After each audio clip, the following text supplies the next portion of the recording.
반갑습니다 시청자 여러분. 오늘 25년 넘게 단 한 번도 바뀌지 않던 자리가 바뀌었습니다. 코스피 시가총액 1위 삼성전자가 그 자리에서 내려왔고 SK하이닉스가 처음으로 그 위에 올라섰습니다. 삼성전자가 국내 증시 1위 자리를 지킨 것은 2000년 11월부터입니다. 무려 25년 반이 넘는 시간 동안 한 번도 내주지 않았던 왕자입니다. 그 자리가 오늘 바뀐 겁니다. 이런 뉴스를 보면 마음이 복잡해집니다. 삼성전자를 들고 계신 분은 내 종목이 1위에서 밀렸다, 뭔가 잘못된 건가 싶어 불안하실 겁니다. SK하이닉스를 들고 계신 분은 여기서 더 가나? 아니면 1위 찍고 끝나는 꼭지인가? 하고 또 불안하실 겁니다. 아직 둘 다 안 들고 계신 분은 이렇게 큰 사건이 터졌는데 나만 또 놓친 건가? 싶으실 테고요. 들고 있어도 불안하고 안 들고 있어도 불안한 겁니다. 그런데 저는 오늘 이 뉴스를 조금 다르게 보시자고 말씀드리려 합니다. 대부분의 사람은 이 뉴스를 보고 누가 1위냐에만 꽂힙니다. 하지만 진짜 중요한 건 누가 1위가 됐느냐가 아닙니다. 왜 25년 만에 1위가 바뀌었느냐? 바로 그겁니다. 오늘 영상을 끝까지 보시면 이 한 줄짜리 뉴스 뒤에 숨은 진짜 사건이 보이실 겁니다. 그리고 적어도 1위가 바뀌었다는 제목 하나에 마음이 휘둘리지는 않게 되실 겁니다. 자, 오늘의 질문은 이겁니다. 순위가 바뀐 것과 판이 바뀐 것은 같은 말인가? 대부분의 개인은 순위표만 봅니다. 누가 1위고 누가 2위인가? 내 종목이 위에 있나 아래에 있나? 마치 학교에서 반 등수를 보듯이 말입니다. 그런데 여기에 함정이 있습니다. 반에서 1등이 바뀌는 데는 두 가지 경우가 있습니다. 하나는 똑같은 시험에서 누군가 공부를 더 열심히 해서 1등을 따라잡은 경우입니다. 이건 사람만 바뀐 겁니다. 시험은 그대로입니다. 다른 하나는 시험 과목 자체가 바뀐 경우입니다. 어제까지는 국어로 줄을 세웠는데 오늘부터는 갑자기 수학으로 줄을 세우기 시작한 겁니다. 그러면 국어를 잘하던 1등이 내려오고 수학을 잘하던 학생이 1등으로 올라옵니다. 이건 사람이 바뀐 게 아닙니다. 판이, 채점 기준이 바뀐 겁니다. 오늘 코스피에서 벌어진 일이 바로 이 두 번째 경우입니다. 삼성전자가 갑자기 공부를 게을리해서 밀려난 게 아닙니다. 시장이 회사를 줄 세우는 채점 과목 자체가 바뀐 겁니다. 그래서 오늘 우리가 봐야 할 건 누가 1위냐가 아닙니다. 채점 과목이 무엇에서 무엇으로 바뀌었는가, 그리고 그 무게중심이 앞으로 어디로 흐르는가입니다. 그래서 오늘은 두 가지를 차례로 보겠습니다. 먼저 도대체 채점 과목이 어떻게 바뀌었길래 25년 왕좌가 흔들렸는지, 그 다음 그 무게중심의 흐름에서 우리가 무엇을 봐야 하는지입니다. 흥분하기 전에 가장 이상한 숫자 하나부터 보겠습니다. 올해 두 회사가 벌어들일 것으로 전망되는 영업이익입니다. 증권가 전망치를 보면 삼성전자는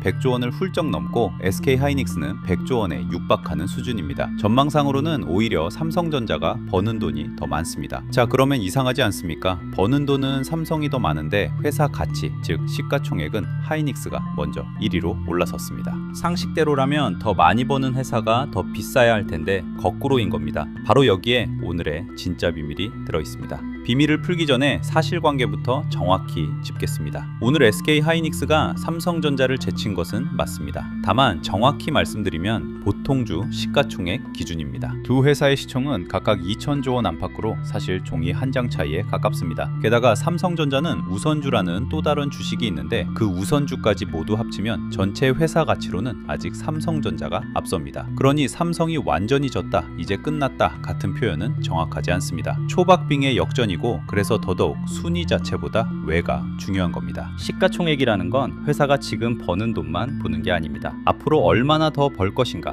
그 미래에 매기는 점수표에 가깝습니다. 그러니까 오늘 벌어진 일은 이렇게 번역됩니다. 시장이 두 회사의 미래를 채점하는 기준을 슬그머니 바꿔버린 겁니다. 예전에 메모리 반도체를 채점하던 과목은 이거였습니다. 누가 더 많이, 더 싸게 만드느냐. 이걸 우리는 범용 디램이라고 부릅니다. 컴퓨터와 휴대폰에 들어가는 흔한 메모리입니다. 이 과목에서는 공장이 크고 원가가 낮은 삼성전자가 오랫동안 압도적인 1등이었습니다. 그런데 AI 시대가 오면서 새로운 과목이 생겼습니다. 누가 AI가 원하는 특수 메모리를 먼저 잘 만드느냐. 이게 바로 HBM입니다. AI 반도체에 쌓아 올리는 고성능 메모리입니다. 그리고 이 새로운 과목에서는 채점표의 1등이 다릅니다. 시장 조사에 따르면 SK하이닉스는 한때 이 HBM 시장의 절반을 훌쩍 넘는 점유율을 쥐었던 것으로 추정됩니다. 다음 세대인 HBM4에서도 70% 안팎을 가져갈 거라는 증권가 전망까지 나옵니다. 물론 이건 어디까지나 일부 기관의 추정이고 전망입니다. 그대로 약속된 미래가 아닙니다. 다만 방향만큼은 분명합니다. 채점 과목이 많이 만드는 힘에서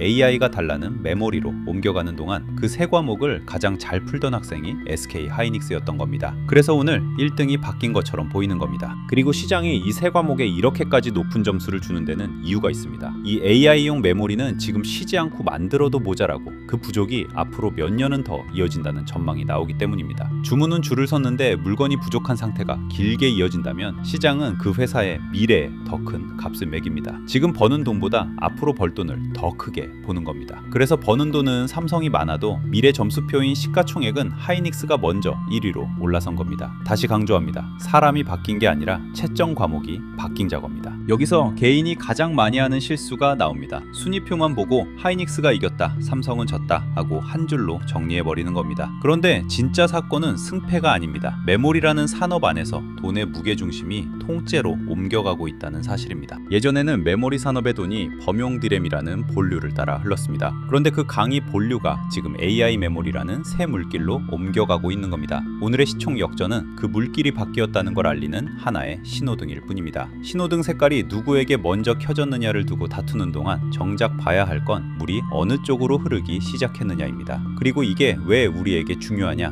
물길이 한번 바뀌면 그 다음에 돈이 어디로 흐를지도 그 물길을 따라가기 때문입니다. 자, 그래서 많은 분이 결국 이걸 물으십니다. 그래서 지금이라도 하이닉스로 갈아타야 합니까? 삼성은 버려야 합니까? 저는 그 질문 자체가 함정이라고 말씀드리고 싶습니다. 그건 다시 순위표로 돌아가는 질문이기 때문입니다. 누가 1등이냐를 맞히는 게임이 아닙니다. 물길이 어디로 흐르는지를 읽는 게 핵심입니다. 그 물길을 읽는 표지가 3개 있습니다. 첫째, 점유율의 방향입니다. 지금 세 과목, 즉 HBM에서 1등은 SK 하이닉스가 맞습니다. 그런데 삼성전자도 가만히 있지 않았습니다. HBM 시장에서 삼성의 점유율이 한 분기 만에 크게 뛰어올랐다는 조사도 나왔습니다. 그러니 봐야 할 건 지금 누가 1등이냐가 아닙니다. 추격자가 정말 격차를 좁히고 있는가, 아니면 선두가 다시 달아나는가, 그 방향입니다. 둘째, 다음 세대의 일정입니다. 지금 두 회사는 이미 그 다음 세대인 HBM4E를 두고 경쟁에 들어갔습니다. 삼성전자가 먼저 샘플을 내놓았고 SK 하이닉스도 곧바로 차세대 샘플 공급에 가세했습니다. 새 과목에서도 시험은 한 번으로 끝나지 않습니다. 다음 시험이 계속 이어집니다. 그러니 누가 다음 세대를 누구에게 먼저 납품하느냐, 그 일정이 다음 물길을 알려줍니다. 셋째, 무게중심의 다음 종착지입니다. 이게 가장 중요합니다. 물길이 범용에서 HBM으로 옮겨온 것처럼 HBM 다음에 돈이 어디로 흐를지를 미리 보는 겁니다. AI가 쓰는 메모리는 점점 더 맞춤형으로, 점점 더 특수하게 진화하고 있습니다. 그리고 그 메모리를 돌리는 데는 또 엄청난 전력이 필요합니다. 저희가 지난 영상들에서 전력 병목과 다음 길목 이야기를 드렸던 게 바로 이 흐름입니다. 다시 강조합니다. 저는 둘 중 무엇을 사라고 말하지 않습니다. 다만 이것 하나는 분명합니다. 오늘 뉴스에서 봐야 할 건 하이닉스 1위라는 결과가 아니라 메모리의 돈이 새 물길로 옮겨갔다는 흐름이라는 겁니다. 순위표를 보는 사람은 매번 1등이 바뀔 때마다 놀라고 휘둘립니다. 물길을 보는 사람은 그 다음에 어디가 젖을지를 미리 가늠합니다. 그래서 이번에 자료를 하나 정리했습니다. 오늘 말씀드린 그 물길 표지들을 한 장으로 정리한 자료입니다. 앞부분에는 오늘의 시총 역전을 순위가 아니라 채점 과목의 변화로 잇는 법을 담았습니다. 범용 디램과 HBM 그 두 과목의 차이를 한눈에 보시도록 정리했습니다. 뒷부분에는 무게중심의 흐름을 읽는 세 가지 표지, 점유율 방향, 차세대 일정, 다음 종착지를 표로 묶었습니다. 분명히 말씀드립니다. 이건 하이닉스를 사라거나 삼성을 버려라는 자료가 절대 아닙니다. 리딩방도 아니고 종목을 찍어드리는 것도 아닙니다. 대신 여러분이 앞으로 1위가 바뀌었다는 뉴스를 또 만났을 때 그게 단순한 순위 다툼인지 아니면 판 자체가 바뀌는 신호인지 스스로 가늠하실 수 있게 돕는 지도입니다. 그리고 신청하시는 모든 분들께 무료로 다 보내드리고 있습니다. 받으시는 방법은 간단합니다. 먼저 구독과 좋아요를 눌러주시고 댓글에 구독 완료를 남겨주십시오. 그리고 설명란이나 고정 댓글에 있는 설문을 작성해 주시면 됩니다. 폼 작성은 1분이면 끝납니다. 그리고 자료를 받으신 분들은 미루지 마시고